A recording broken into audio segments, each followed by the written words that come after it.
become more important.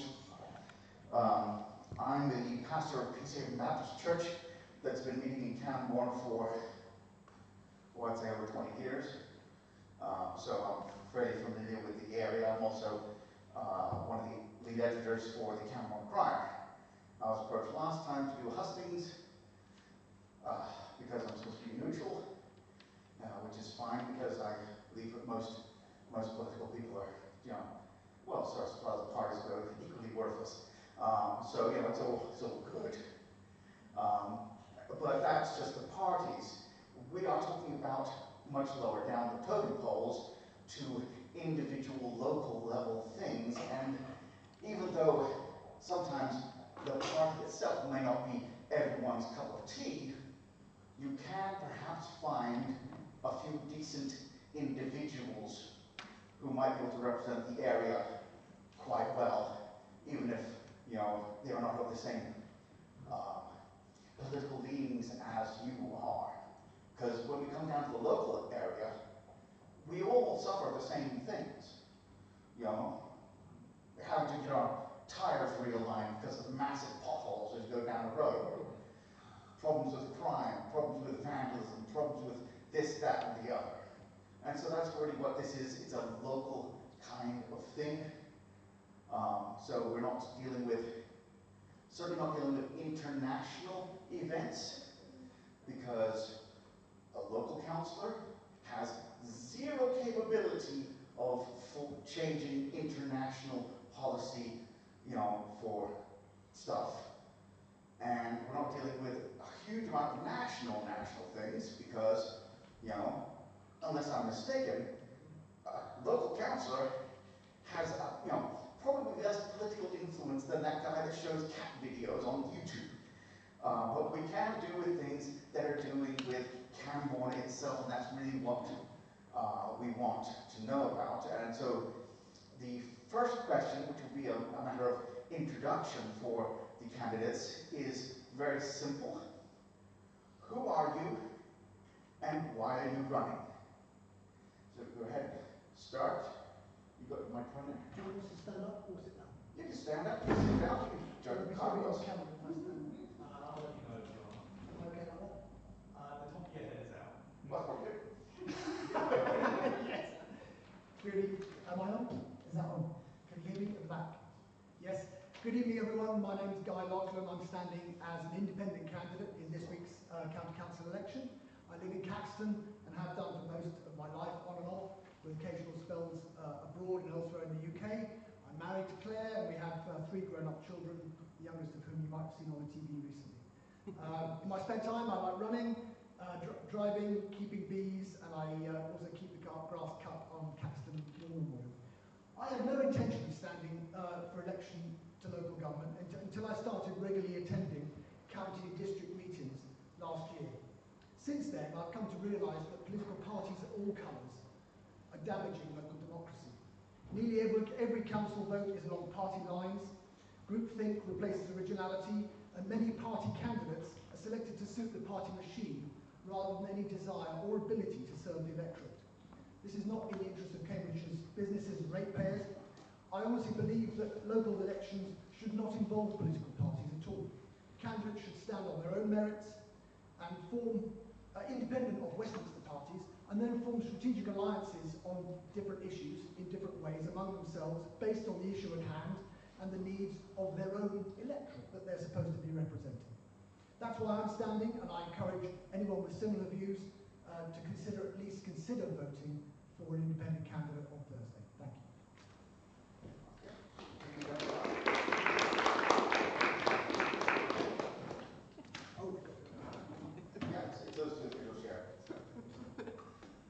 Good evening, everybody. My name's Alison L. Cox, and I'm standing because, well, I thought I'd retired from politics, but I can't just sit around with the country and the council in the state that it's in, so I'm coming back.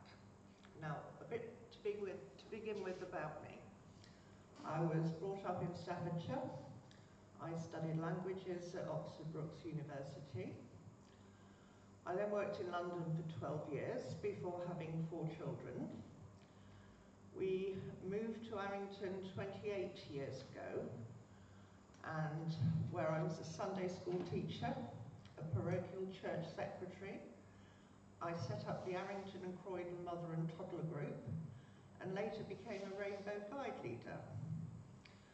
We then moved to Bourne, and I continued helping the community by politics. I became a district councillor from 2011 till 2015 for Bourne Ward. At the time, Bourne Ward involved Cambourne, Caxton, Proxton and Elderslie. So I know the area extremely well, and I have actually been your district councillor, but you've probably forgotten about that by now.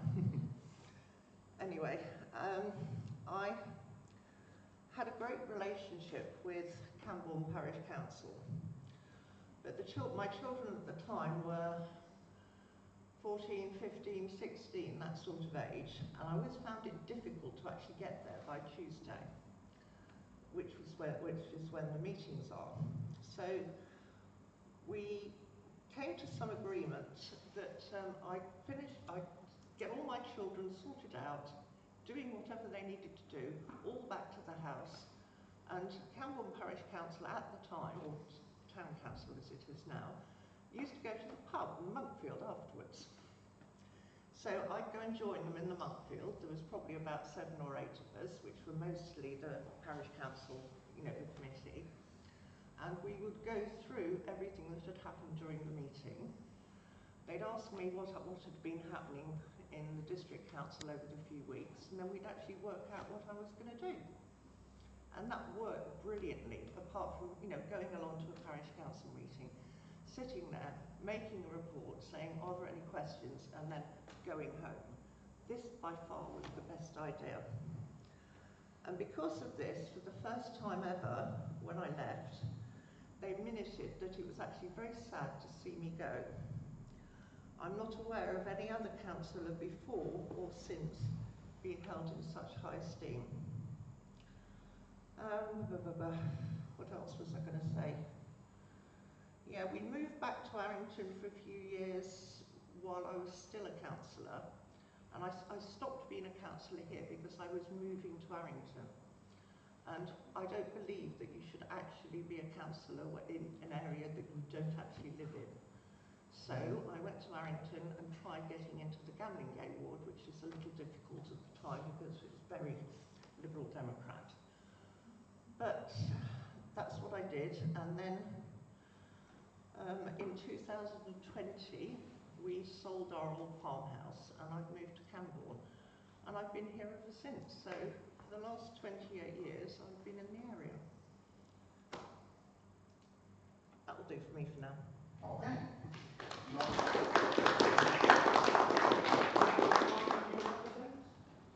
you independent or do you represent a party?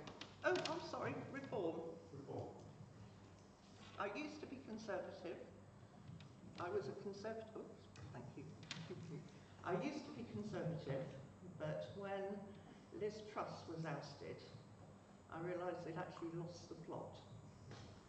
So my values are still Conservative in that I believe in sort of freedom of choice and what else have I written down there? Yeah, individual responsibility. They are the core values of Conservative.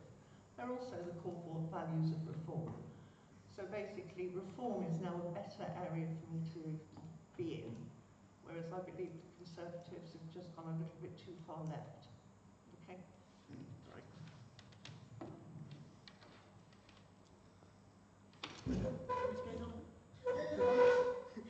Hello, everybody. You're not as tall as Guy, are you? No, I don't think there'll be any trouble with my head popping out the top. You just have to make sure you hold it close enough for mine picks up better than yours does, so. Okay, is it working now? Just do it closer. Thank you. I'm Lucy Netzinger. I'm standing for the Liberal Democrats for the County Council this time. I live in Cambridge, but I am hoping very much to move to Cambourne in the next few months. It's a wonderful place to have spent time. I've been really, really enjoying spending a lot of time here in the last year and a half. So it would be a huge privilege to represent I've been a county councillor for 16 years at Cambridge County Council now, and I'm currently the leader of Cambridge County Council. I've led it for the last 4 years as part of a coalition with Labour and independent councillors. It's been an interesting and challenging 4 years, but there's a lot of work still to do, and doubtless that will be one of the things that we discuss this evening. There are some areas where I think we've made progress, but there is an awful lot of work that I think it would be important to continue. Part of that is the Cambourne to Cambridge busway, actually. I am married. I have 3 children. Before spending more time in politics, my background is in primary school teaching. I have a master's degree in special education needs from Cambridge University, so that was my previous pre-political life. It's something I still care a great deal about. The other things that I think are high on my list of challenges, particularly facing Cambourne, so I think probably one of the most important things is improving public transport. That will be really, really high on my list of things that we need to try and improve for this area. Making sure that we are supporting our NHS services and making sure that they are improving is also a huge issue. I know how difficult life is for the GP practice and that it's running out of space and it needs more space. That's something I've been working with colleagues on. There's a long list of other things, one of which I will just mention is making sure that we have really, really high quality post-16 education for all our children in this area. It's great that there's a new sixth form, and the new sixth form will be brilliant for some of the children who are currently at school in Cambourne, but actually making sure that they have access to other opportunities, apprenticeships, different kinds of skills developments. That's something else that I care a great deal about. I'll leave it there. Thank you.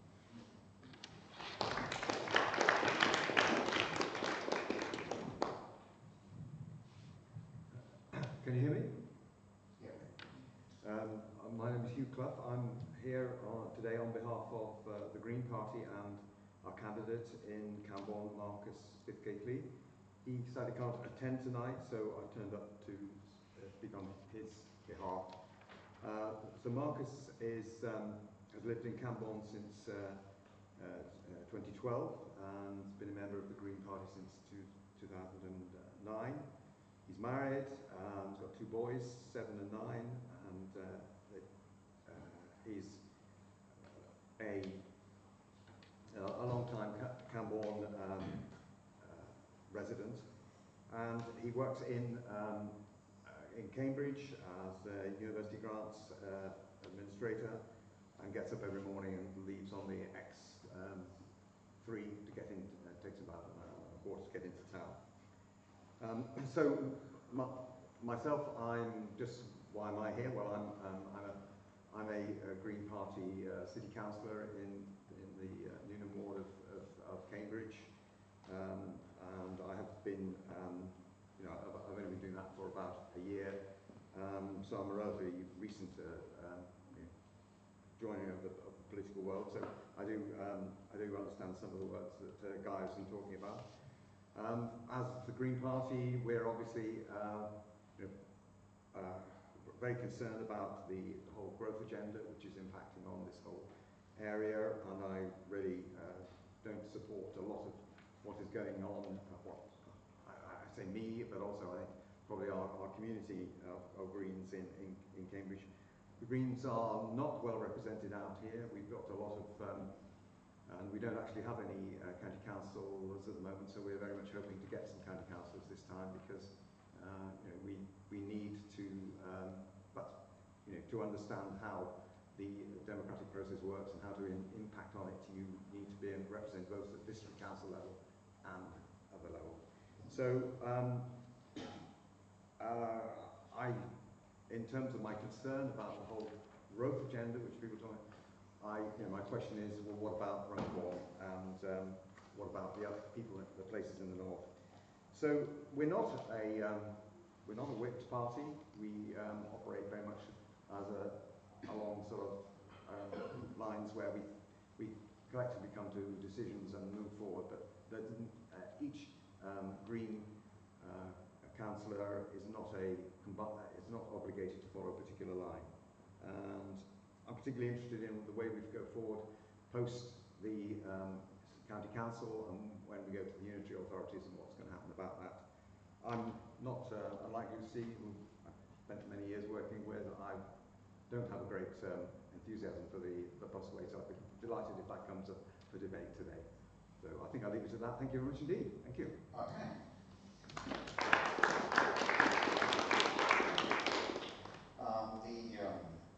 The second question we've got here is, what do you think is the greatest need for Cambourne? If you could just take like a minute or so, if you know, and if you don't know, then just say, I don't know, because if you don't know, that's fine. But if not, just take a minute and see if you can figure out if you know what do you feel is the greatest need for Cambourne? With this time, I don't know if you actually would like to start from the end or. Yes, I'm happy to talk on that. I'd largely support some of the things that have been said earlier on, which is the most important need for Cambourne, if we're talking about as a councillors, is people who are committed to speaking for the residents and regarding the residents as their primary point of call. For me, in the work I do in Cambridge, the residents come first, and if in any sense that crosses party lines, I would always support them against the residents, and indeed the institutions which are trying to force decisions upon them, and where you find that, for instance, a licensing committee approves something, or a planning committee approves something that is contrary to the interests of their neighbours, I support them in that. Okay, good. Yes. Going back and forth like this, like space invaders. Thank you. So I've mentioned already some of the things that I think are important. So I think public transport and making sure that the health services are working well are really important. But some of the things that I would add to that, one of those is the development of the high street. Cambourne's been waiting a really long time for its high street, and it's about time that was built. And I know that there's progress on that, but it needs to be done well. I think that we are lucky in Cambourne in having an excellent pub and an excellent cafe, but it would be really nice to have more small shops, more choice about the businesses that are available. So I know from other areas how difficult it is to make that happen, but I do think it would be great for Cambourne, and probably a bit more variety of leisure facilities. You are wonderfully well provided with sports facilities and green space, but actually other leisure facilities, there are not as many as it would be helpful to have, and I know there's work going on some of those things. Okay. Sorry, you've got that one. Oh, 3v22. Right, the greatest need for Cambourne. When Cambourne was first designed, it was designed as a sustainable village. The idea was that people would live and work here and not have to go anywhere. That sort of fell by the wayside. Between 11 and 15 when I was here, you won't believe this, but we actually agreed the design for the high street. The developers came along, they designed it, the architects came along, it all passed through South planning.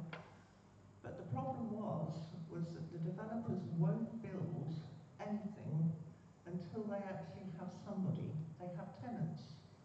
And they couldn't find any tenants, because even though we tried very hard to get them to build something and hoping that it might attract tenants, it didn't do well. They just couldn't get them, because they were saying we can't build them because some companies need more storage and little bits at the front, others need sort of hardly any storage, but they want most of it to be a shop. And so it never ever got built. Then they all changed their minds and decided that we wanted shops with flats above it. So that was all sorted. And then they couldn't find anybody to let them to, to take those on either. So this has been going on now for 10 years at least with the high street. And I don't quite know what you do about it. If you force the developers to build something, but they're not going to do it until they've got the tenants there, because they're out of money. It's all money for the developers, and this is the problem. Also, the land opposite South Cams, the council offices, that was supposed to be little studio units. Places like somewhere that you could go get your tyres fixed, somewhere that you could,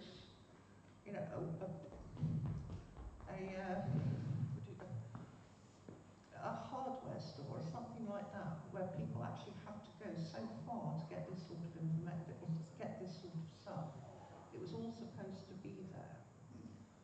But I now believe that it's actually finally has gone to housing, but I don't know whether it has or not. I think it has, hasn't it? So this is the problem with Cambourne, is that it isn't what it was designed for, and it's been the developers that have been running it, and that is the problem. I mean, the post office, we tried very hard getting Morrison's, where all the flowers are in Morrison's. We tried getting that area as a post office. That would have been ideal. They wouldn't have it because they couldn't actually earn enough money, and they were losing too much floor space, and so they wouldn't do it. It's just been a nightmare. So the greatest need for Cambourne is to bang developers' heads against a brick wall and get them to actually get out and build something.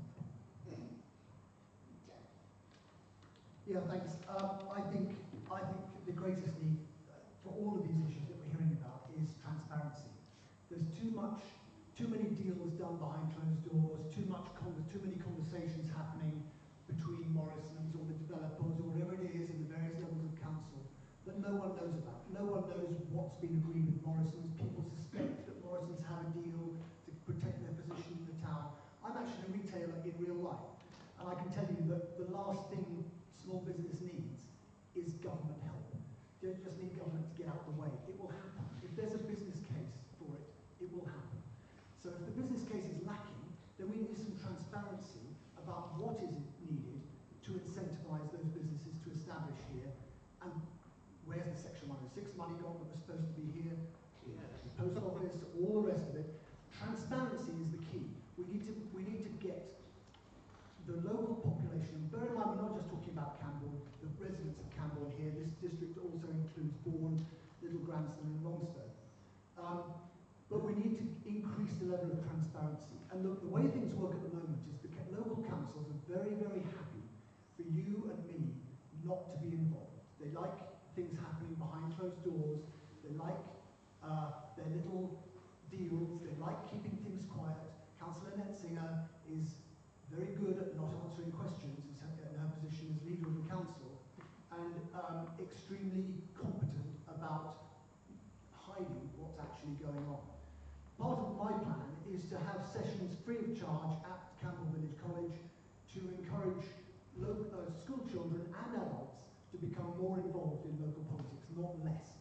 I want to have more of us attending council meetings, more of us understanding what's going on and what the blockages are, and then more of us can actually make sensible contributions to the process, which at the moment just isn't happening, and there's a good reason for that. People don't want it to happen. We also need to make our smaller level councils, the town council in Cambourne, the parish councils in the villages, we need to give them a purpose for existing. That's a really soulless existence. I've been a parish councillor in Caxton. You're given basically nothing to do. There is everything you decide is overruled by the next level of council up, and it's soul destroying. So part of my plan would be to help the town councillors here, the parish councillors in the villages, to be the heroes to their population that they should be. They've got lots of ideas, lots of things they want to do. They just can't do it. If they're lucky it's like their seat's on fire and the councillor leaves as soon as they absolutely can and goes on to do something else. So I think the answer is transparency. The other thing is, regarding mobility, is let's make it not so difficult to drive to and around Cambridge. Most people here, Cambourne's blessed with at least some buses, the villages hardly have any at all. Most people still need their cars. Let's stop this ridiculous anti-car process that the County Council is currently engaged with in stopping traffic moving freely around Cambridge, and remember that we have people who need to live and work. Sometimes that includes a van or a car, and they need to get to their place of work. It's part of what makes the county and this town tick. Okay, that kind of, you've just answered question 4. Donovan, can I make a quick stop? Yeah, I was going to say we have no first-hand knowledge concerning Councillor Metzinger's thing that we were going to talk about. Yeah. So we'll try to not make any personal attacks. Unless of course she came over and shot your dog. That yes, then you can do something. But if not, then just let's keep it polite. Does that kind of cover what you want to say, or you want? Can I say just very quickly? There have been 2 accusations that have been made there by Guy. One is that I'm lacking transparency when answering questions. He can ask you the question that he asked. He can ask the question that he asked me at full council, and I will reply, and you can hear my reply and make your own judgments about it. He also made an accusation about other councillors and about district councillors who don't turn up to meetings and then leave as soon as they, as if their seat was on fire. I think that's really unfair. I think that particularly here in Cambourne, you have district councillors who work really hard for your area, and to make that accusation, I think, is unfair and unreasonable. Thank you. Okay. Can I just point something out? Yes, go ahead. You can actually check on the district council minutes because all these people are actually booked in, and then in the middle of some really heated debate it will say councillor so and so left. So what he's saying is correct. Yeah, it's always good to, I always advise people, don't just listen to what a person says, listen to what they do. Check the facts. It's like, I'll make a reference to America, like this Gavin Newsom keeps on talking about, oh, I never said this and I never said that, and then, play the tape. And there's like 15 times where he said the same thing. So if you need to find out about a particular person, do the research. That would always be my advice. People, do the research. Because people, surprisingly, sometimes don't tell the truth. I'm not saying any of these people, but I'm saying just sometimes people don't tell the truth. Shocking, I know. But my question number 4 was, how would you improve or address greater transparency? Obviously, that's been dealt with here for this one. Would the others like to talk about if they would like to improve transparency? Because that would be a good thing. I'd like to have another go. Huh? I'd like to have another go. I didn't tackle it completely. You tackled it more than I've heard anyone else tackle it in the past 15 years. I think you did a great job on that question. And yes, it would be good if the councils had their surveys, these questioning, like, oh, have your say. And yes, we all had our say. I remember a couple of years back, we all had our say about a particular thing. And then they took all the information and completely ignored it. Even though it was overwhelmingly against what they wanted to do, and they just did what they pleased. But that's another matter. That was several years ago, and I thought that was rather amusing. It's like, ooh, let's have a consultation. What do we do with the consultation? Throw it in the bin. But that's another one. It wasn't, Cambridge, so it's other places. But yeah, so transparency is a very good thing, and I think you covered it very well. There's more to say. Oh yes, but we need to give other people the chance, if that's okay. No. Thank you.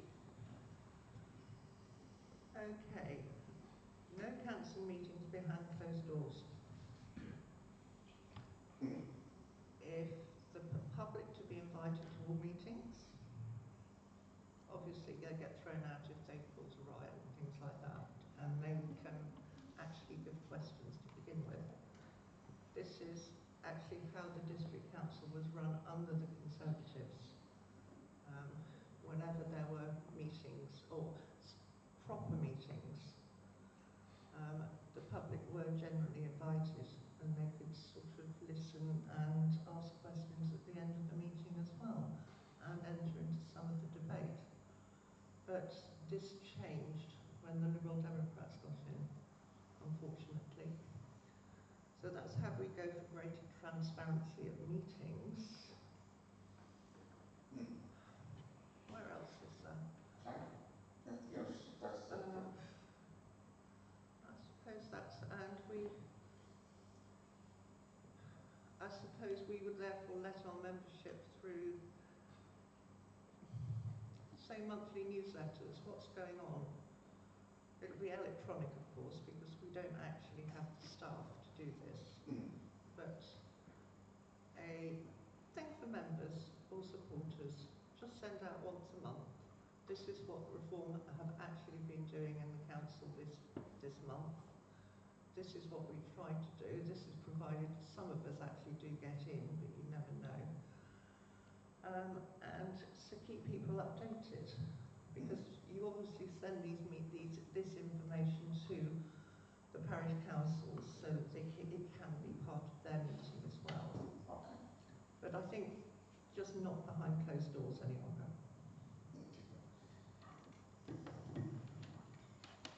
Thank you. I'm obviously going to say that I think transparency is a really good thing. It's really important that people understand what goes on at their councils and what their councils are doing on their behalf. To say that there should be no council meetings behind closed doors would actually be a real problem for taxpayers' money. Because the county council and the district councils, and almost certainly town and parish councils as well, own land, have contracts. If you have discussions about all of your commercial arrangements always in public, then the people that you're having those discussions with will know all of the details about how much money you've set aside, how much you're expecting this thing to cost, how much you're expecting to pay for this other thing. I'm quite sure that Guy, in his business dealings, would not want to have every element of every meeting where he's been discussing costs for things in public. And it would be, we already get a very, very bad deal on our highways maintenance costs from the milestone contract that was set up by the Conservatives. The deal that this council has is pretty shocking. It was a very, very bad contract that the Conservatives signed. But we have gone in real detail into that contract, and we have got millions of pounds back from Milestone for work that they haven't done properly, for work that they haven't done well. It is really important that councils are able to operate in a sort of savvy commercial way sometimes, and in order to be able to do that, sometimes they need to be able to have meetings in private. So transparency is a very, very good thing, but it's very easy to say there should be no meetings in private. Sometimes there is a real need to have meetings in private, and it's not. It's in taxpayers' interest to do that.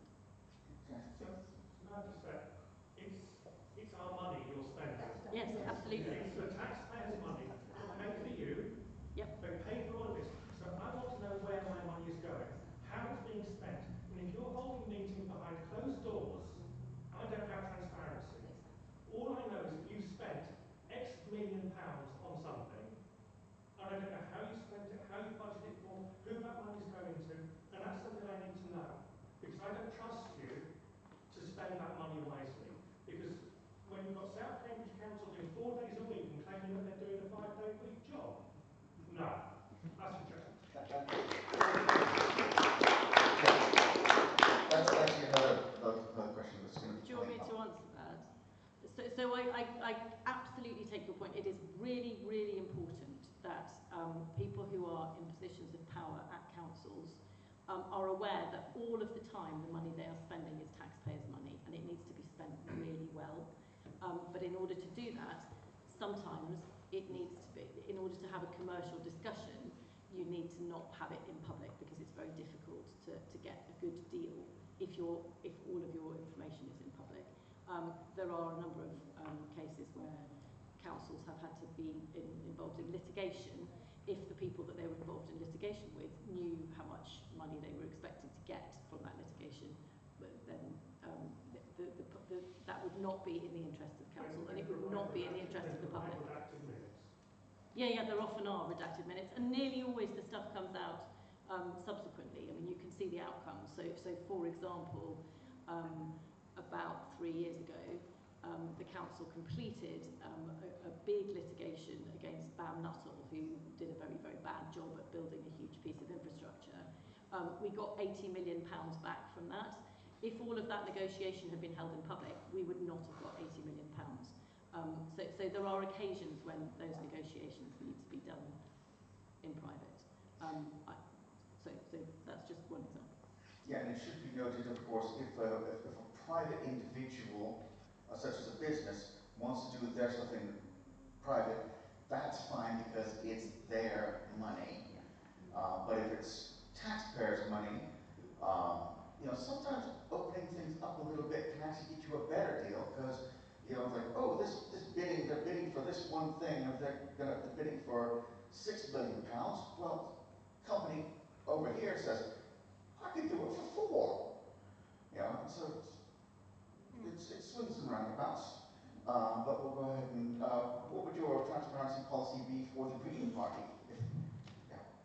Well, I think actually one of the most interesting things about this transparency question is how important it is to get members of smaller parties, indeed independents, on councils, because it's once you get inside that envelope that you go to the members' briefings, which they do on Teams, and they're very good, very interesting, and it enables the individual who's just starting out on their council careers to put the pieces of the jigsaw together. So actually, if you want transparency, get the small parties elected. Yeah, so somebody that's saying, like, you spent what on what? Yeah, one of the key meetings last year that took place in secret was, I don't know how many of you know that Cambridge County Council owns completely a property development company. This Land Limited. Okay, the County Council owns a property development company, 100% of it, started by the Conservatives, continued with relish by the current administration, Liberal, Democrat and Labour. That company, they decided in secret to lend it they've already lent it £120 odd million of our money. They decided in secret to lend it another £6.3 million last year in camera because of this mythical business case that was very important to keep quiet. That company is going to go bust, I think, later this year. When it does go bust, it's going to cost us, you in this room, and me, £100 million, I think, is what's going to happen. This is because of, admittedly, I suppose the heart was probably in the right place to begin with. People wanted to produce low price housing, but it's allowed to become out of control. This is where parties really don't serve the purpose that they're intended to serve. Groupthink takes over. They suffer with a lack of ability to manage these complex things, and that's what their own auditors said this year, that they didn't have the expertise either in the salaried staff or in the councils to manage a project like this, and others, I might add. So £100 million is 3 years of the entire county's roads budget, just to put it in perspective. That's a lot of money. And that's for a council that is already in a precarious state. It's that kind of thing where these decisions, to the gentleman's point here, these decisions need to have the disinfectant capabilities of sunshine cast upon them, because without that, bad decisions are made, and we're throwing good money after bad, and it's unfortunately going to end in tears. Donovan, can I just respond on that one? If it's quick. It will be very quick. So Guy is absolutely right about the property company. argued very strongly against the setting up of that property company when it was set up by the Conservatives because I thought it was risky.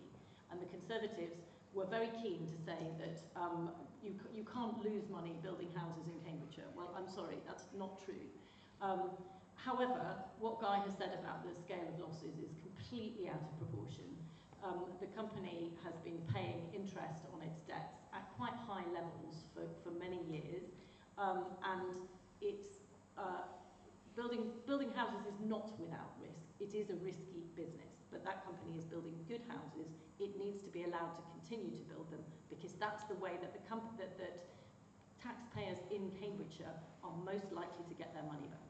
So you are saying that you believe this company is strong? And it's I believe it's building very good houses. That's not quite the same thing. Do you know how many houses it's built? I'm not going to. No, I can't tell you off the top of my head, but it's not many.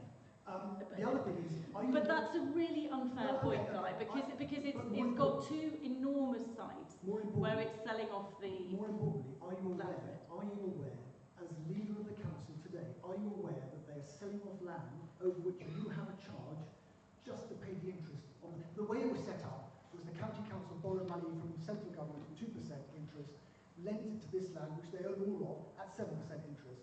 And they thought to themselves, oh, we're really clever, we're making money just on the money lending side, so we almost don't care if they build any houses. But of course, the company can't afford to pay these 7% interest and build the houses.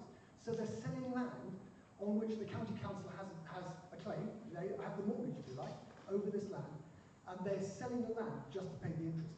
It's not sustainable, I'm afraid, Councillor Netzinger, and when it goes under, it is, I will have a £10 bet with you now that the losses to the county council will be in the order of £100 million. Okay, well, we'll table that one for the moment. We'll see exactly what happens. The next question I've got, if you could just do it quickly, is what realistically do you think you can do? We'll start with that. Well, of course, obviously it's not you, but you know, if a Green councillor were to get in, what do you realistically think they could actually do in Cambourne? If you know, if you don't know, that's fine. It's a fair question, and I think the most important thing for any councillor is the ability to actually listen to the problem that's in front of them. Because if you believe that a particular road junction, for instance, can be fixed in a certain way, that's fine. But unless you go and talk to the people who are there, who are the residents who understand how that road junction works, then you'll get it badly wrong. So the most important role for a councillor is the ability to listen, take different views and opinions, and then slowly and logically come to a conclusion, and then test those conclusions back. Without that analytical ability, you won't do a good job as a councillor. Okay, so basically being able to listen to the people, that's always a good thing. So I think there's a lot we can do, a huge amount. One of the things that I am really pleased has happened over the last couple of years is the progress that there's been on the Cambourne to Cambridge busway. I really, really want to see spades in the ground and diggers getting that built because it's been promised for a long time and it needs to get built. I really, really want to see the high street on the way. I think it is on the way, and I think that that's something that, while I'm not sure whether in the next 4 years it will be fully complete, I definitely think it should be agreed and there should be, again, be work commencing on it.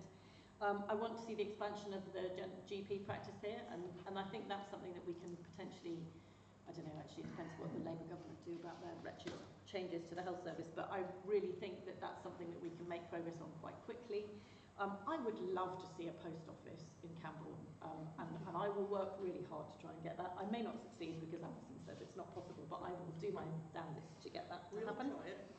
And I will also try and get a swimming pool. I think it's highly unlikely I'll get that in 4 years, but my goodness, I'll work at it because I think we ought to have one. Yes, so that's quite a long list. Yeah, unless we actually go out and get a shovel, it's probably swimming pool burning up anything, you know. So, yes. I think where reform are different is that we're going to start by cutting waste. This is how we can then actually provide the services that people want. It is a suggestion that we all introduce a British-style DOE, you know what Donald Trump's doing over on the other side. Department of Government Efficiency, or a local county council department for county council efficiency. This will hopefully bring some money in and get rid of all the stupid contracts that we have if we can. Now let's have a look. Yeah, some of the contracts do seem to be a little silly. I mean, you mentioned the busway. The busway is currently being forced through by the Liberal Democrat controlled Greater Cambridge Partnership. It's currently gone out to well, it hasn't gone out to tender. It's waiting to be approved so that it can go out to tender. It's worth £168 million. It says in the tender document it is expected to start next year. And the job is going to run until 2028. But we haven't yet had the consultation. This is where I don't believe that the opposition tend to listen to residents. Now, what's worrying most of all about this contract is that it's supposed to end in 2028, but they have the option to extend it by an extra 30 months. Now, this seems to me to be completely silly. On a smaller scale, if you've got a contract and you say, this is the amount of the contract, and it's going to last 18 months, and we're going to pay you this amount of money for 18 months, because that's when you say you can finish it. You don't then, and then you say to them, because this is general sort of private practice, if you get it done within 17 months, and we'll pay you a bonus. You don't say, we might, if you have to extend it by another 30 months, we'll just keep on paying you money. This seems to me to be completely silly. I agree completely. You know, it's like, if you hire someone to do a job, they should do the job. And if they can't do the job, then, well, they don't get paid. No, they won't stop. That's the trouble. If they haven't finished it, they'll stop working if they're not going to get paid all this extra money like they did in the waste place. Like if you say, oh, my foot hurts. Well, stop stabbing yourself in the foot then. You know? Go ahead. What do you actually think you can do as a councillor? It's very easy to forget at election time because you have all these promises made by candidates about what they're going to do. Of course, the reality is the job of local government is designed to be impossible.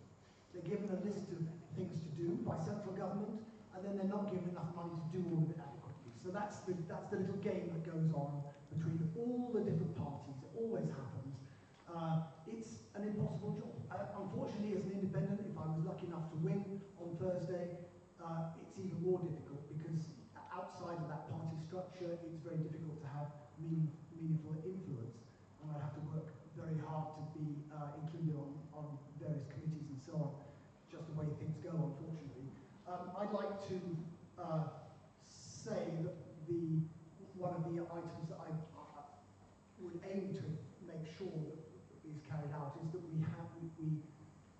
ensure that single-sex spaces are preserved in all schools in the county and in all council properties in the county. Hopefully that's made easier now by the High Court judgment the other day, but it's something that isn't mentioned enough, and there are some stories, horror stories from schools around the county that we need to get to grips with and make sure that particularly girls in schools can go to school in the knowledge that they're safe and secure.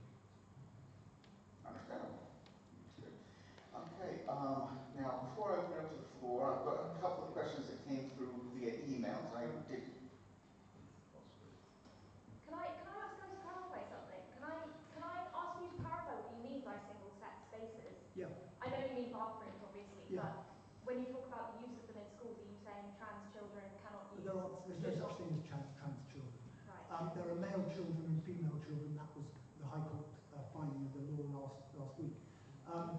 situation, I can talk about Northstowe School, where they do have mixed-sex facilities.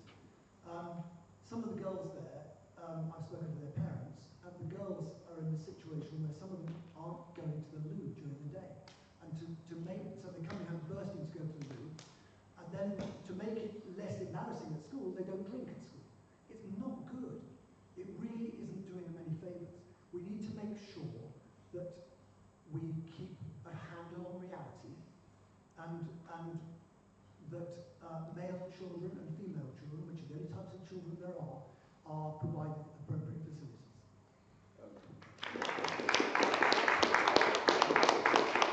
And so I did have a few that were emailed into me.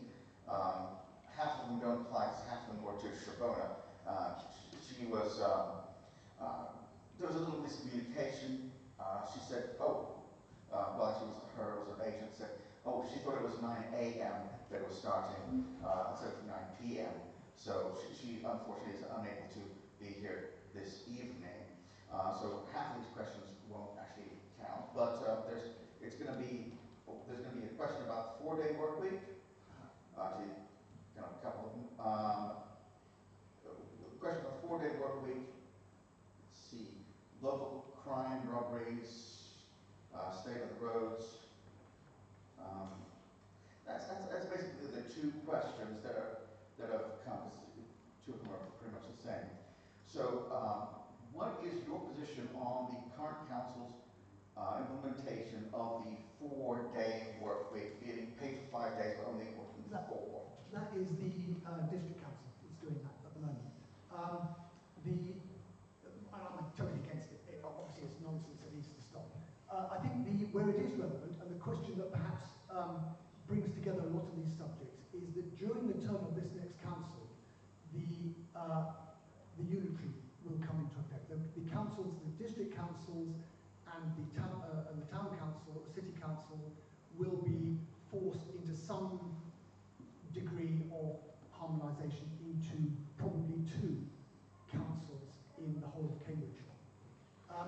So some of these items that are currently South Cambs District Council and the other district councils and the city council issues will become issues for the new unitary councils when they come into being. At the moment, it's not, nobody knows what the unitaries are going to look like.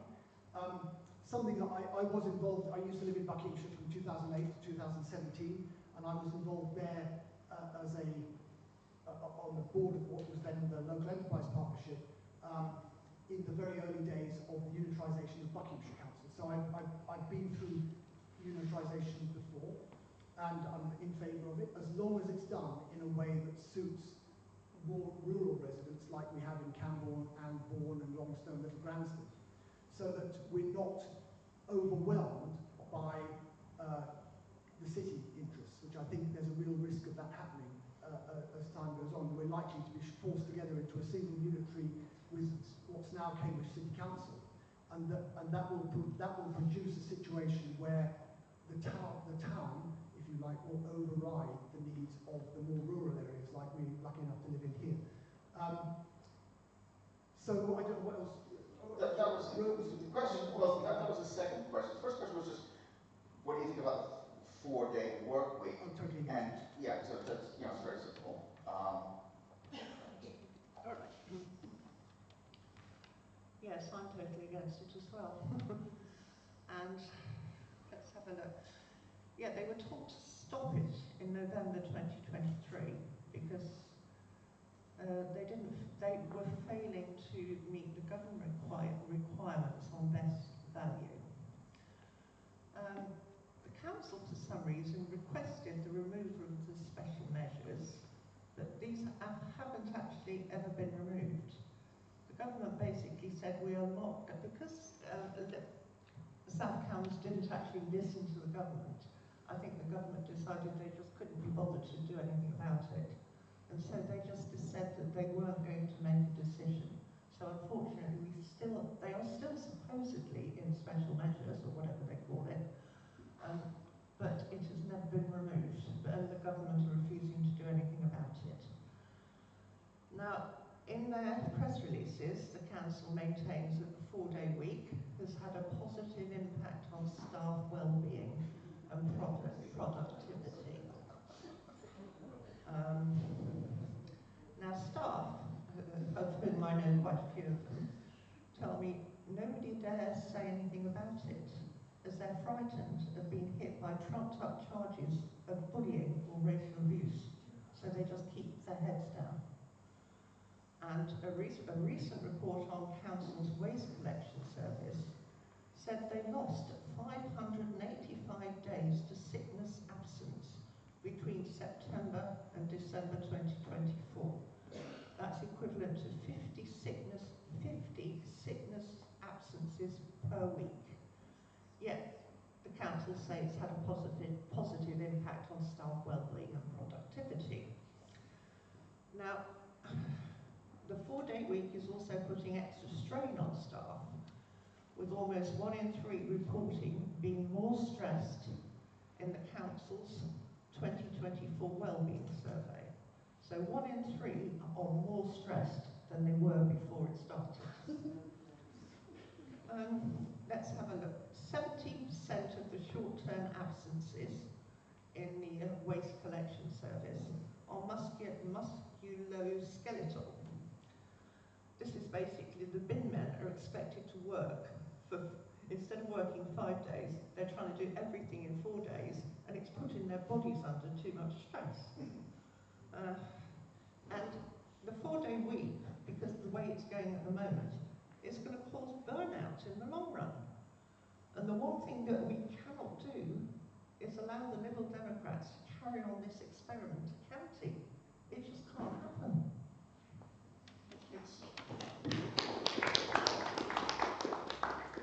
So I'd just like to remind you that we are discussing the county council elections this evening.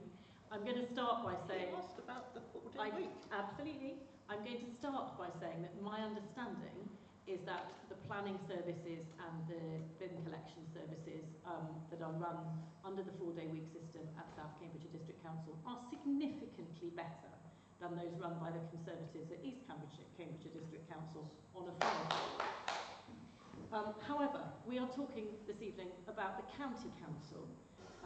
The County Council runs 7 days a week, 24 hours a day, 365 days a year, because it has to, because it manages social care services. Our staff have to be available to look after children who might need to come into care on any day of the year, at any time. Our staff are available to go out and run the gritting lorries when they need to in the winter, regardless of what day it is, regardless of whether it's holiday time, bank holiday time.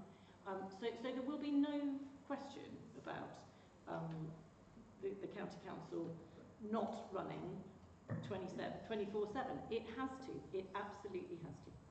Yeah, it wasn't my question, that one was emailed in. So, next. I think one of the issues with the 4-day week is that it's difficult to get the information to know whether it is doing better or not. And so, therefore, I'm pretty sceptical about it personally. But I don't want to make an absolute judgment without having that information. So I've only been on the council for a year, and I haven't had enough time to look at that sort of level of information. So I'm not going to make a comment on it, other than, yeah, I'd love to be working 4 days a week, but as a councillor, it's 7 days, 24/7, and I don't ever get any rest from it. So thank you. Yeah, I can understand. The last question that was emailed in, that's relevant, should I say, is concerning roads and crime. Is that something that the county deals with? Do they deal with roads and crime? Roads, yes. Crime, not so much. Yeah, and some of the roads here, they are criminal. So, yeah, Sorry, what? yeah. Do you want Roads to crime. What do you Roads think? to crime, not at the same time. What can a person that is representing the Green Party do about roads and crime? I mean, I don't know, put some sand in there or something. Well, I think to a large extent there's also an element of local responsibility. So, for instance, you find that I mean, we all know that there's a limit on the amount of money that we've got available. So we can all complain about the potholes, but what we actually need to be able to do is, as communities, have a system where you can identify where they are and get them fixed early. And so if you talk to one of the guys who is in Cambridge City responsible for dealing with the problem, he says that he spends most of his time going around because there's somebody that goes around and fills in the reports on the county council website. So he's got to go and inspect the problem and say whether it needs to be dealt with and then get it done. But then he's got another 50 entries that have been built up. So what we actually probably need is local street or area representatives who actually are the liaison with the county teams doing that work. That would be my suggestion. And it does require people to accept a measure of responsibility, which maybe they haven't got at the moment. Thank you. Roads or crimes? So, the county's roads are in a terrible state, a truly terrible state. It is the responsibility of the county council to try and change that. We are trying to change it. There has been 10 years of deterioration as a result of the Conservatives' mismanagement. Not only their decision to not fund them properly, but also their truly terrible contract. So there is some progress on it, but it will be painfully slow. And the analogy that a colleague of mine has been using is that our roads are like a worn-out pair of trousers.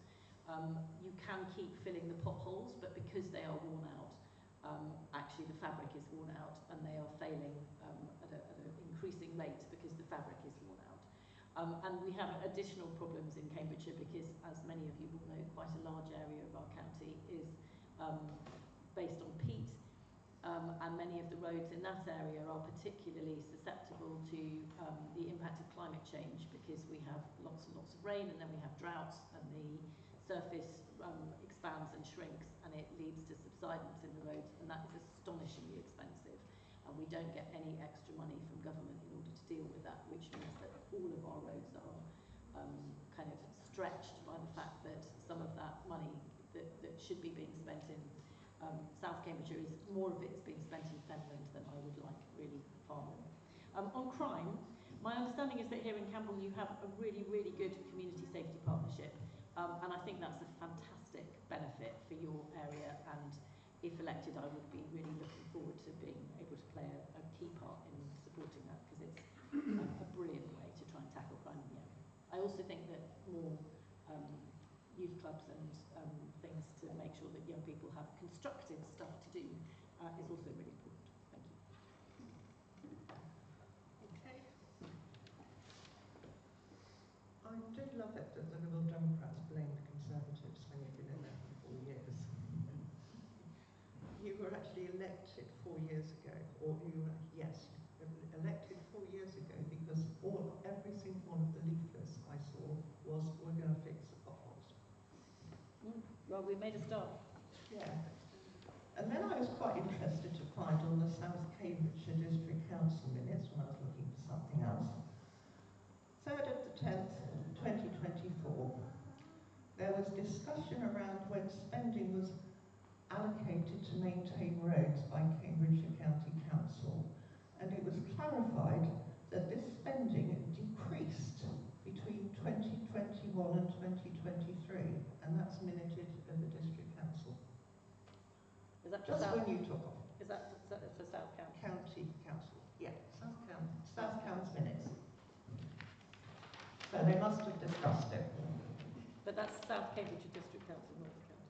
It's South Cambridgeshire's it's the District Council minutes on a county issue. I question. Well, now, these potholes this is rather, Lucy has just sort of suggested that this is actually how it happens. First of all, you get to hear that there's a pothole. So somebody has to go out and measure it. So they go out, they measure it, they check it's 4 inches deep, I think it is. Okay, so somebody inspects it, somebody measures it, they then decide that somebody else has got to go out, so this is now the third person goes out. They prepare the edge of the pothole, they get all the crap out the bottom of it, then somebody else goes round and puts yellow paint around it, and then somebody else goes to fill it. Now, this doesn't happen in one day. It doesn't even happen in a week. So by the time the person goes in to fill it, it's already began to deteriorate around the edge and ready, and the bottom of it is full of crap. Can I just say, I just don't recognise this at all. So when they go and fill it, it's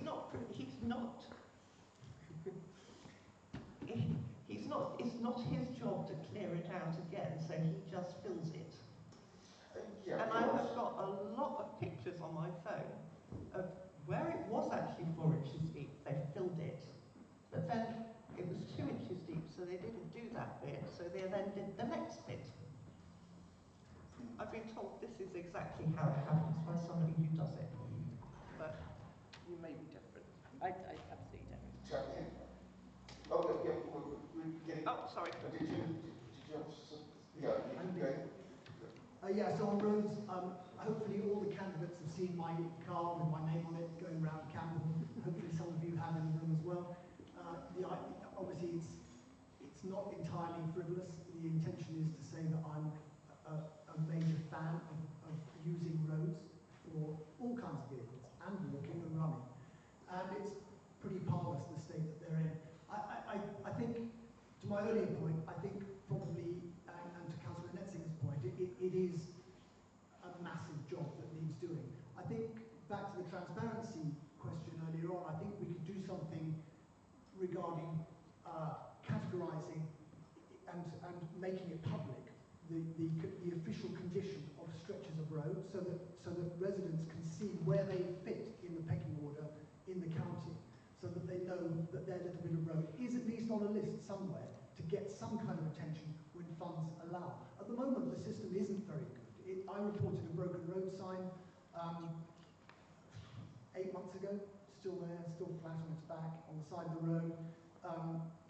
I've got no idea if anyone's picked it up or seen it or looked at it or considering it or it's on a list somewhere, because all of it disappears into whatever system exists in the county council. I'm against blanket 20-mile-an-hour speed limits. I think we waste a lot of money putting signage up for roads. I understand that people are frustrated with people breaking a 30-mile-an-hour speed limit, but the way to get them to slow down isn't to introduce another speed limit they're going to ignore. It's to enforce the speed limits we already have. As far as crime goes, we have a police and crime commissioner, which I hope was part of the unitarisation process and part of the mayor's new responsibilities in that structure, that the police and crime commissioner, another 90+ thousand a year post that we don't need, will be eliminated. The police and crime commissioner not only has a CEO working for them on an even bigger salary, they also have an assistant CEO and other staff on their staff doing goodness knows what. The county council has got representation, official representation to the PCC through the police and crime panel, among other areas. The police and crime panel also, which discusses some items to do with crime. It frustrates me that what I think people regard as serious crimes, that theft and shoplifting and that kind of stuff, doesn't get much of a look in, and there seems to be an unnatural focus on hair coursing, which I don't really get. But on that police and crime panel, there are two not civilian, what's the word, just members of the public, observers.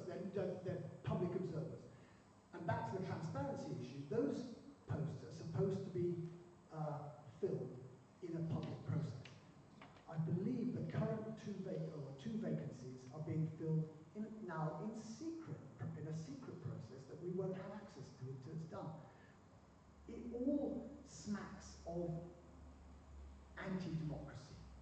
And all of these positions that are brought in that are supposed to increase democratic control of, in this case, crime, but in all these other little setups that exist around the place, everyone that comes in the name of increasing transparency and democracy, somehow ends up eroding transparency and democracy. So we need to stop that. We need to get back to a position where we all feel that we have some level of input to our vital public services, especially the police. Understand. Okay, now I'd like to go ahead and open up. You have one more thing you need to say for... I just wanted to pick up on the pothole fixing story, if that's possible. Because I think both Lucy and I didn't recognise this multi-day process. And when they came and fixed, there's a difference between major roads and minor roads, but so I'm just talking about coming and fixing the potholes that had emerged on our road. The guys from Milestone, they came and they did the 5 potholes which were in the middle of the road. In an afternoon, they worked jolly hard and went away. Now, those potholes, the business about the roads being broken fundamentally is perfectly valid, and some other holes have opened up elsewhere. But the core work they did last year, about June, has held. So again, I'm part of the Green Party. I'm not here to slag off other parties. I just won't do that. I just want to get down to facts and constructive processes that we can deal with, and that I think it's fair to record that they, in this particular instance, the guys from Milestone, whatever the contract looks like, they did a good job, and I thank them for coming and doing it on that day. Thank you. Okay, so sometimes it works, sometimes not so much. Other questions for you? Yes.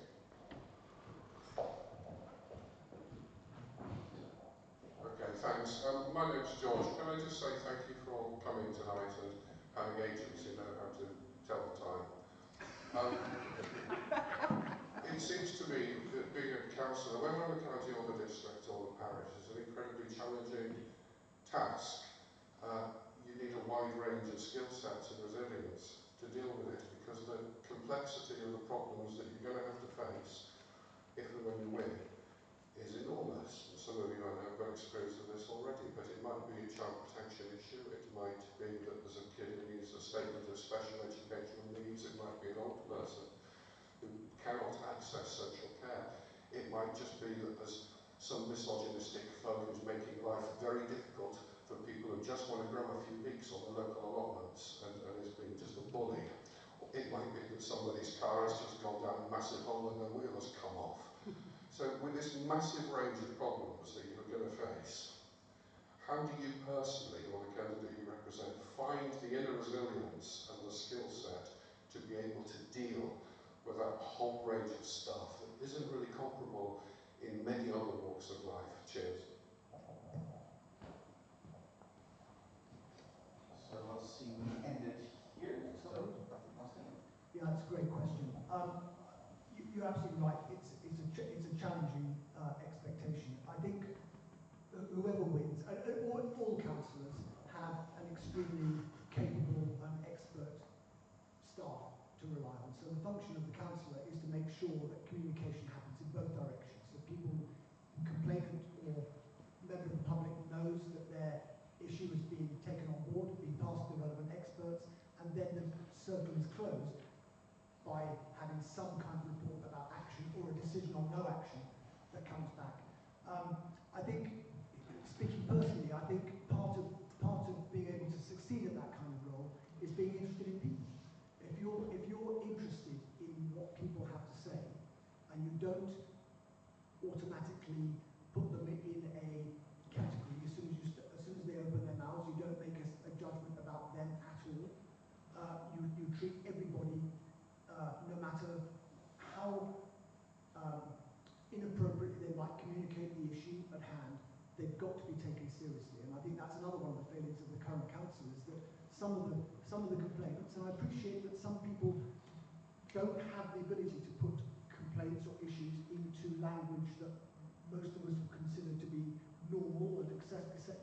office type language, but they need to be taken seriously.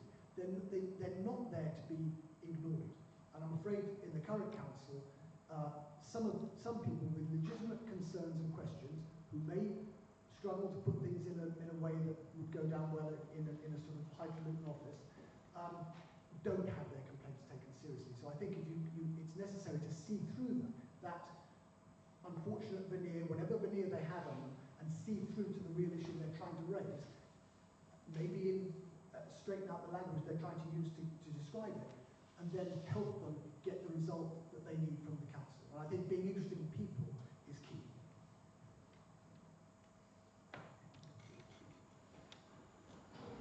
Being interested in people, yes, and also common sense is key. Now, when I started at the district council, I was introduced to every single department, and we knew that if we had a problem in a particular area, this is the sort of person, this was your first point of call. You know, you've got something's happening, you go to this person.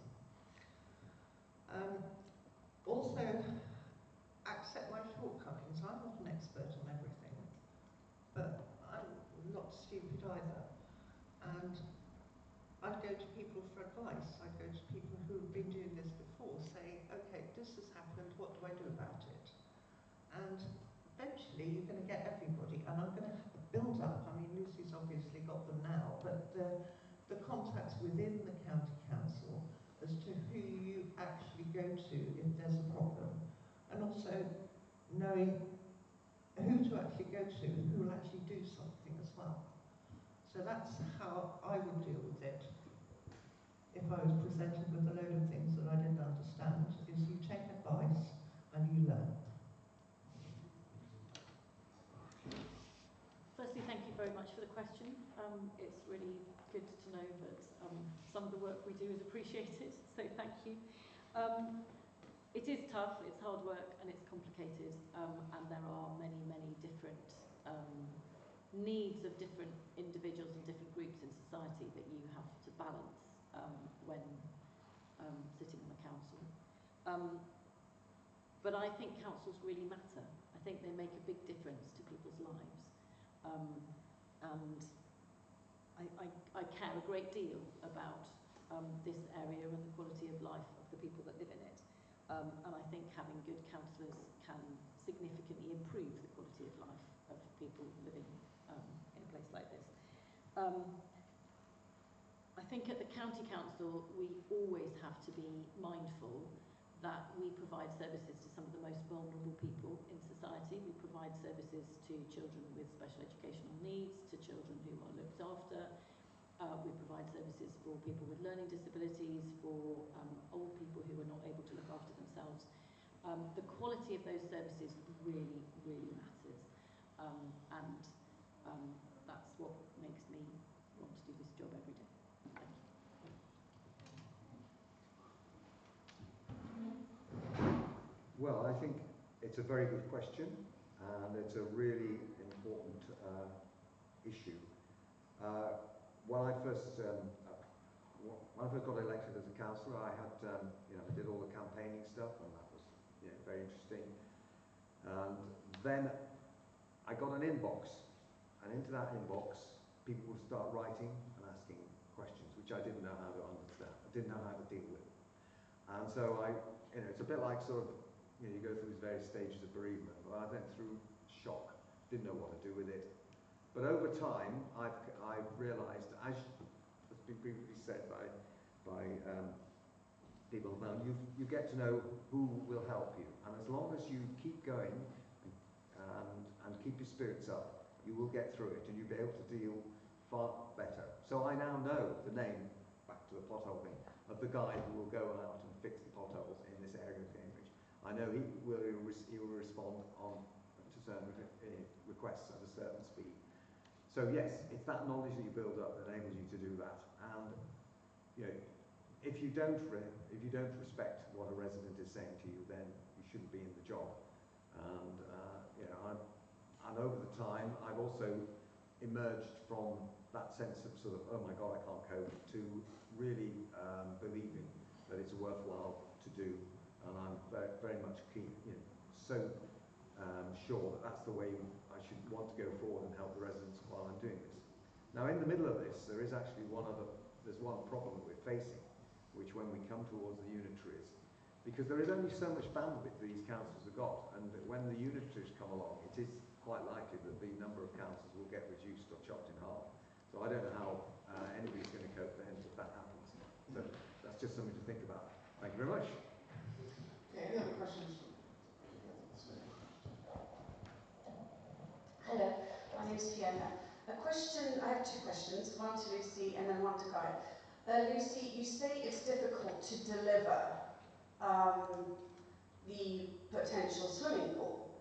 Now, if that's quite a challenge, please convince me that you'll be able to deliver on bigger issues and bigger projects. That's my question to you. And to Guy, you said earlier that the current council is possibly selling land. Who are they actually selling it to? Thank you.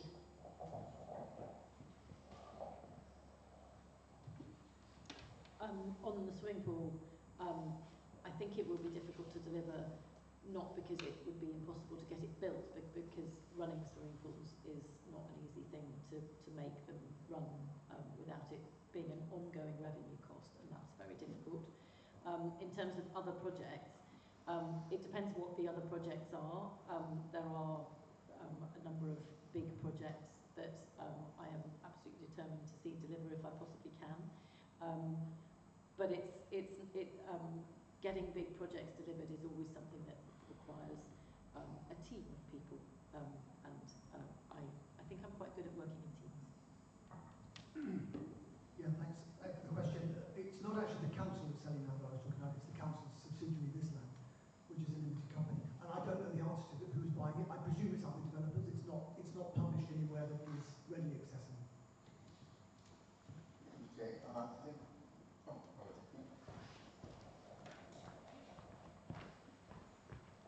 Thanks very much. Just to briefly expand on the importance of protecting single-sex spaces in schools, discussed earlier. There is also sport, and in almost all sports it is unfair, and in many sports dangerous, to have biological males competing in the female sport leagues, or just events. And at the higher level, it also involves potentially the theft of prizes from the rightful winners.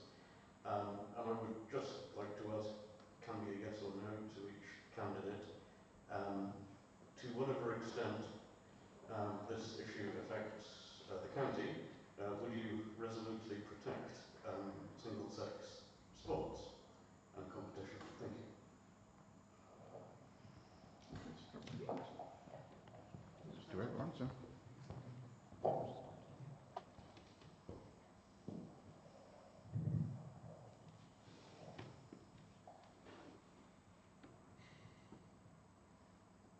Broadly, yes, but it's not a subject on which I've got a huge amount of knowledge. And again, as I tried to indicate earlier on, I try to understand a problem much more carefully before I expound on it. And I found the comments earlier about North Show spaces and female students wanting to retain not go to the loo all day, very interesting. I appreciate those questions, and yeah, I would take thought, careful thought before taking a position on it. Thank you. Thank you. Broadly, no, actually. I think that it's very important for people to be able to take part in activities that they want to take part in, and sometimes that might be single-sex activities. And often it will be mixed activities, and people should be able to be involved in all kinds of different things. I don't think it's, I think that the discussion we had earlier about there being only two kinds of people, the world is not made up. Two kinds of children. Well, so Hugh and I have been governors together at a primary school in Cambridgeshire, which my children went to. I know a number of children at that school who either transitioned while they were there, or just after, or who didn't, and who had absolutely appalling mental health problems. So there was a difference between when my youngest child went to that school and when my oldest child went to that school. And a number of the children who my older daughter was at school with had truly awful mental health problems. One of them attempted suicide on a number of occasions. She is now he, and is very happy. And I think to deny people that should be an option for them, because you think that they don't exist, is not right. And I think to deny such people access to toilets is horrific. I think it's fine to say that there should be girls' toilets at Northstowe School. That's absolutely fine. I think it's fine to say that there should be boys' toilets at Northstowe School. There also need to be toilets for other people. I just think that this whole debate has been used in an absolutely vile way to whip up anger. We just need to treat people as pleasant human beings, because most of them are. Does the county at all deal with school stuff, though? The county runs a number of primary schools. All of the secondary schools in Cambridgeshire are academies. I believe that all schools are going to need to provide single-sex spaces as a result of the current ruling, and I don't have a problem with that. So. Okay, I just wanted to make sure. I didn't know who gave what, so towns are responsible for that kind of stuff. So just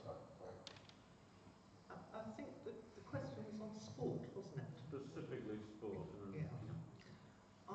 We're going to follow the legal route, and if it's got something to do with speed, physical ability, strength, I don't want a man competing against a woman, a biological man competing against a woman, as we had the boxing, didn't we, at the, that was just ridiculous. But if it's speed, but then recently there's been a snooker tournament, hasn't there? And there was a woman wanting to play in the men's snooker tournament. Well, that's got nothing to do with speed, physical ability, or anything like that.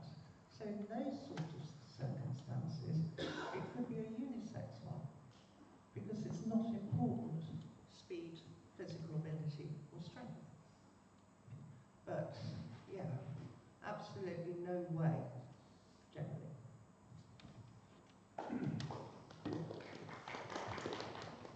Thanks for the question.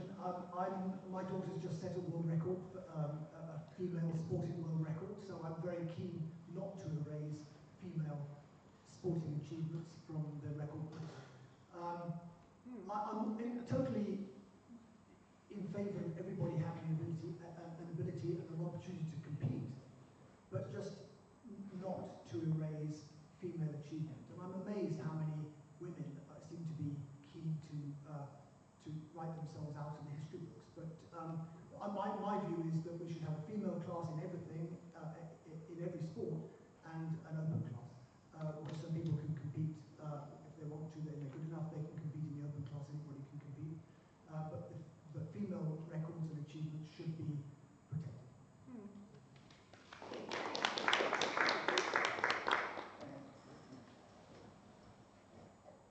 So going back on about what you want to do, but there's a lot of money being spent on councils, and taxes are going up and up. And there's a lot of what I might call frivolities that local councils spend their money on, the PCC spend money, all the government organisations spend money on frivolities. Things like painting police cars in rainbow colours. It doesn't help anyone, it doesn't solve crime, it's virtue signalling. It's a luxury belief of virtue signalling.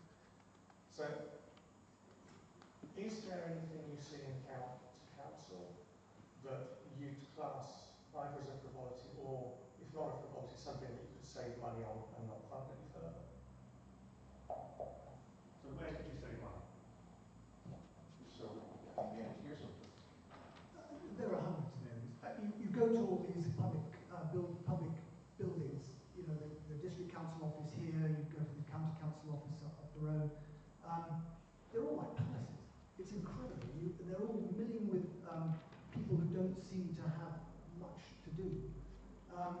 The chief exec of the county council is on a package of about 250,000 probably altogether, including pension contributions. It seems extraordinary. Okay, it's a big organisation. It's important that it works, but really seems extraordinary. And we have this raft, as I spoke about earlier, of seemingly unnecessary positions, very highly paid positions that we did without before, that don't seem to have brought a huge benefit with that large salary. So I think my main focus would be on getting value for money out of the salary people that we currently have.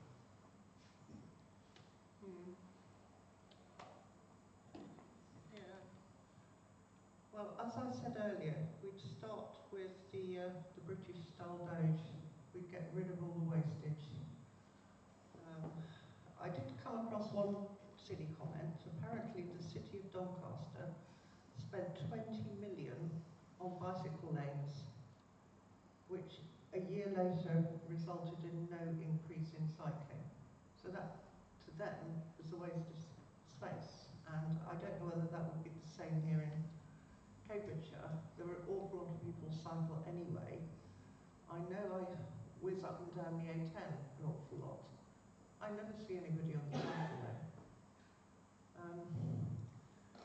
And I think we need to look at what do we spend the money on, who is going to benefit, and if it's 3 people, then why are we spending 2 million on it?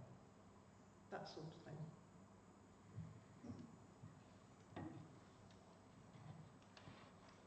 So I think that the thing that is likely to lead to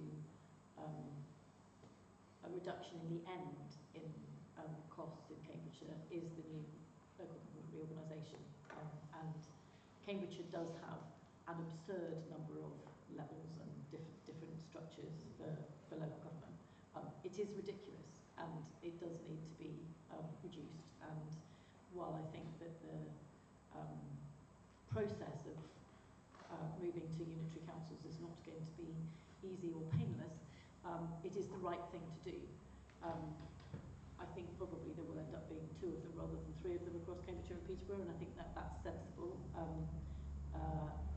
So I think that that will lead to better decision making, better accountability, better transparency, and probably more efficiency in the long term. But it won't mean that quickly, because reorganising things doesn't suddenly mean that they work better. Usually it means they work less well for a little while. The endless discussion about waste, I'm sure you can go into large organisations and find people sitting at desks not doing a lot. I don't think there are large numbers of them in local government. I believe that local government is important, and the work that it does is important. And if you want to have that work done effectively, you have to pay people a reasonable amount to do it. One of the problems with the milestone contract that has come up quite a lot this evening is that when that contract was originally set up by the Conservatives, they agreed that they would pay Milestone for all the work that Milestone said that they had done, but they didn't have any people available to go and check whether Milestone had actually done the work, and therefore they paid millions to Milestone for work that hadn't actually been done. You do actually, if you're going to have contractors, you have to have people in place to make sure they do the job properly. So I think there's a lot of discussion about waste in government, and I'm sure you can go and find some, but actually if you want a place to run well, it doesn't happen on its own. And it will be very interesting to see what the outcome of the Doge experiment in the US is.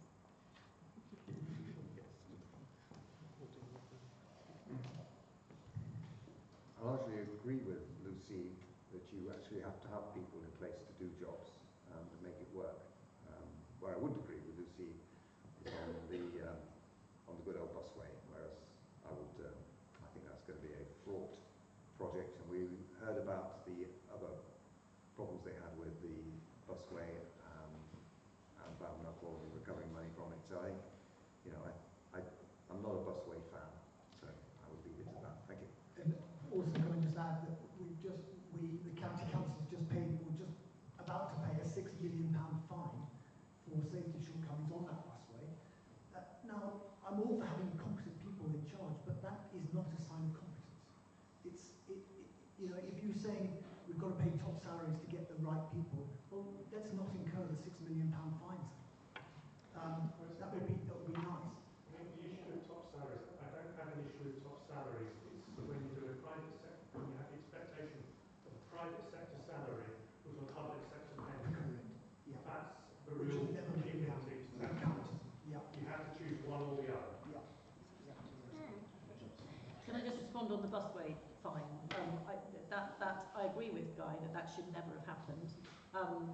it's very clear in the judgment from that things improved from 2022.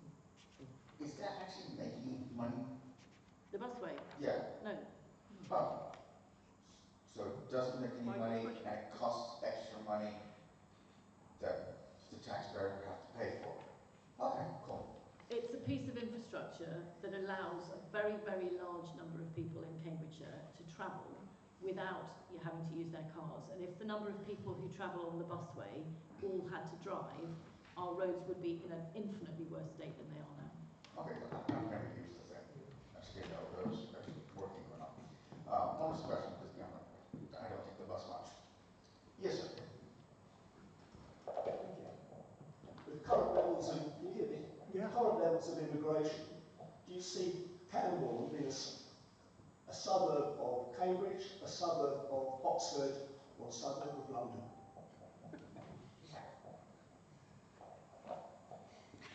Can I pick that up?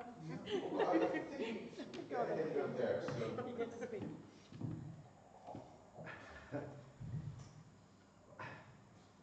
Yeah, I'm concerned. I'm not quite sure. Are you concerned about the fact that the level of immigration is going to mean that everybody's going to want to live here, or are you talking about the issue of growth in this area? Second, I didn't realise you were asking a question. Sorry. Yeah. I mean, are you opposed to the idea of immigration? Is that what we're dealing with? Of course. It's an overcrowded island. Yeah. I think a lot of people are very concerned A lot about of that. people. Yeah. But okay. So if you're asking me what are you asking me what I propose to do about immigration? Is that your question? Not quite like that, but I just see the growth of Cambourne, the way it's been growing and growing and growing. It's never going to stop. It's going to continue growing and growing. It's going to absorb all the villages around it. In the meantime, Milton Keynes is growing, St Neots is growing, Oxford's growing, every bloody place is growing. Okay, so I don't support the whole policy of trying to concrete over the whole of the southeast of England and creating this massive concrete arc between here and Oxford. Because the reality is that we're not actually considering, the whole business of trying to say that Cambridge is the only place that can generate corporation tax receipts to keep the rest of the country on benefits. It doesn't work for me. If you're going to have expertise, you need to have it across the country. Because when I first listened to Peter Freeman's talk about what he was going to do when he takes over our planning system, he said, well, we're up in Blackpool, and they need the money that Cambridge will deliver. Well, actually, I think it's more important. You should have some expertise and quality jobs up in Blackpool, and not let people rely on benefits. Thank you. So my slightly flippant answer to your question about whether we're going to be a suburb of Oxford or... Can I just stop you there? I can remember Clegg, the boy Clegg, your leader, a few years ago, no less than that, before you zipped off the Silicon Valley. He talks about an arc that would be Cambridge to Oxford, in between masses and masses of houses and new development, etc., etc. He talked about it. So that's the premise. I'm looking at an idea where, well, not an idea, a time when this will be absolutely covered in housing, massive immigration. Good or bad, I don't think, in an island, in our island, there's no such thing as good immigration. Okay, sir, you've asked your question. Sorry. Okay, so I think I'm going to answer your question slightly differently from the way I was going to answer it, which is to say that actually there are a very large number of people in this country who are desperate for housing. The housing crisis in this country is extreme. The number of people who are living in insecure, very expensive rented accommodation is very large, and they are substantially people under 50, for whom the impact on their children of not knowing when they're going to be evicted by a landlord is huge. So I think we do need more houses, actually, and I think there are many people in Cambourne who are grateful for the houses that they can live in. And other people who live in villages are very lucky to be living in those villages. They are very expensive. Not everybody can live in them. On the question of immigration, we have an ageing society in this country. 30% of our doctors in this country were trained abroad. If you want to stop all immigration into this country, I think that the consequence of that will be that our health service is does not run so well. It will be extremely difficult for us to recruit care staff for social care services. And most people will have to work longer because they will not be able to have a comfortable retirement. So there are lots and lots of things to be discussed about immigration, and I think pretty much everybody in this country would like to see fewer people arriving across the channel on horrible, horrible, dangerous crossings. But the question of immigration is a much broader one, and if we want to be able to continue to have the standard of living that most people in this country expect, if we want our economy to grow, if we want people to be able to retire in comfort, actually we're going to need workers.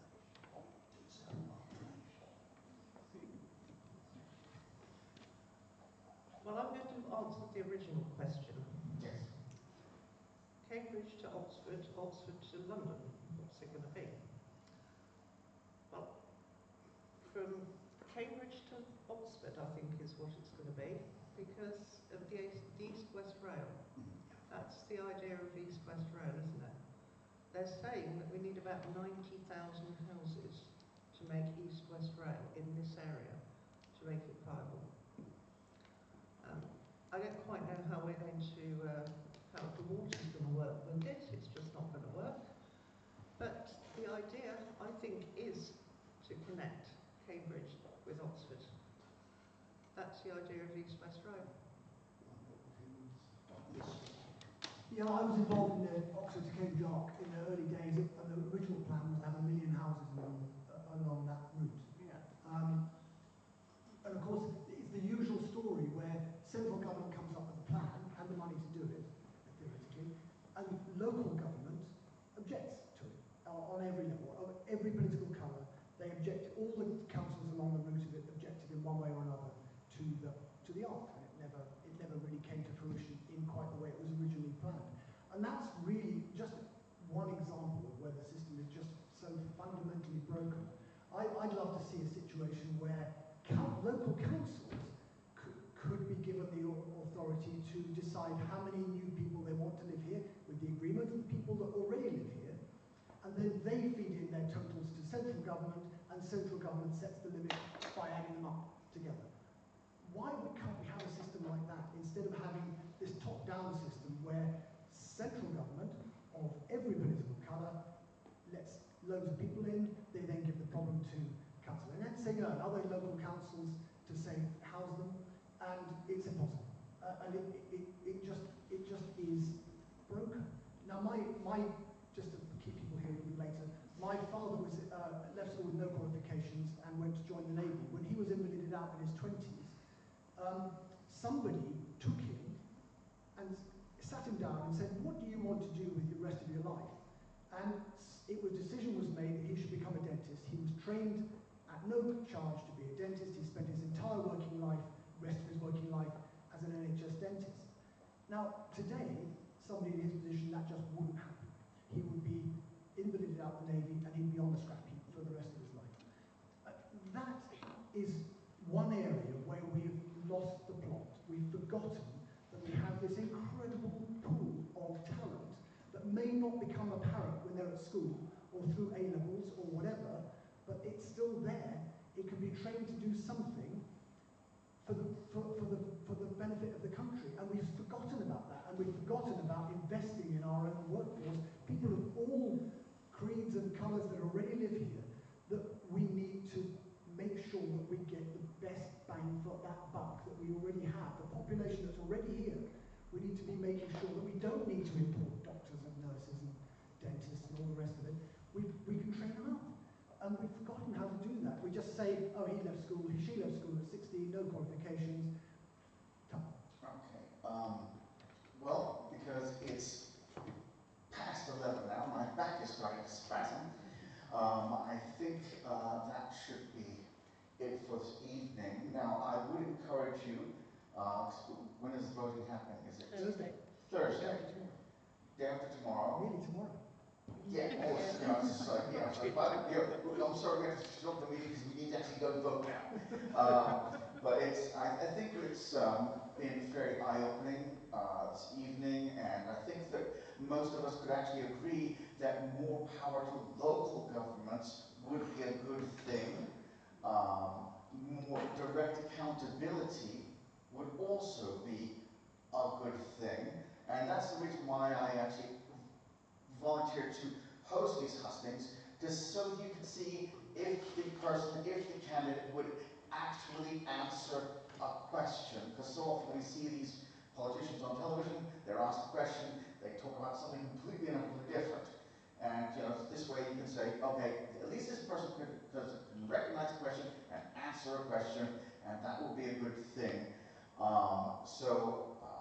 And I'm sure that you guys can provide email addresses and such like that if other people have other questions that they could want to pose to you directly.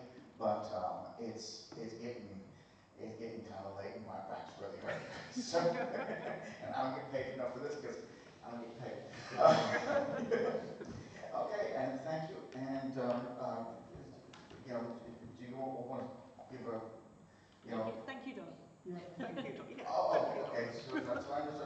Okay, the rack back there is for the chairs. If you feel fit.